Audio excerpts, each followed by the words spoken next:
I will tell you, I still can't believe that these rules and restrictions have been challenged. They are rules and restrictions that are supported by the White House, are supported by public health experts at every level, with almost 100% agreement they're the right thing to do. The steps that I've taken have been taken by just about every governor everywhere across the country. And they've been taken because they're the difference in how fast the virus spreads and how many people die. And so what I don't understand about this challenge by the Attorney General is even if he wins, we lose as a Commonwealth, because the fewer precautions that we have that stops the spread of the virus, the more the virus spreads, and then it's a really easy equation, number of cases times the mortality rate. We allow the virus to spread more, we have more cases and more people die. Again, I see and I hear all these silly and ridiculous arguments that the governor is claiming unlimited power. I mean, I hardly leave my house. The governor will never relinquish it. I cannot wait. I cannot wait until I don't have to make choices between bad and bad.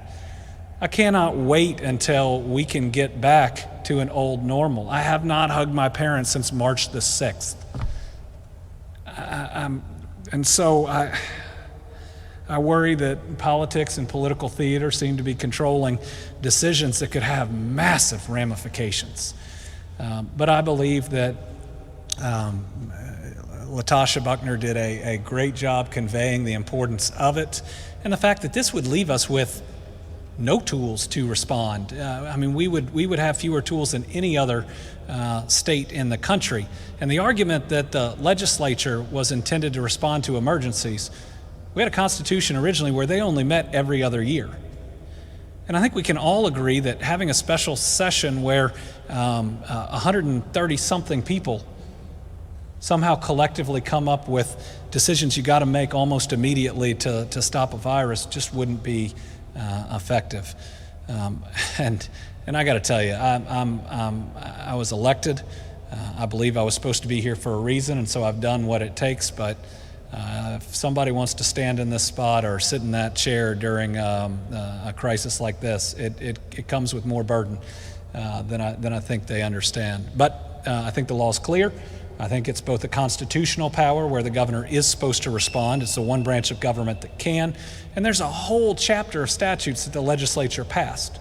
And so the argument that, well, the legislature should do it, sure, but they already passed a whole a group of statutes too. I don't think it pans out. So I'm hopeful. Obviously, the judges will listen to the arguments and they will come to the decision. That's what the Supreme Court does.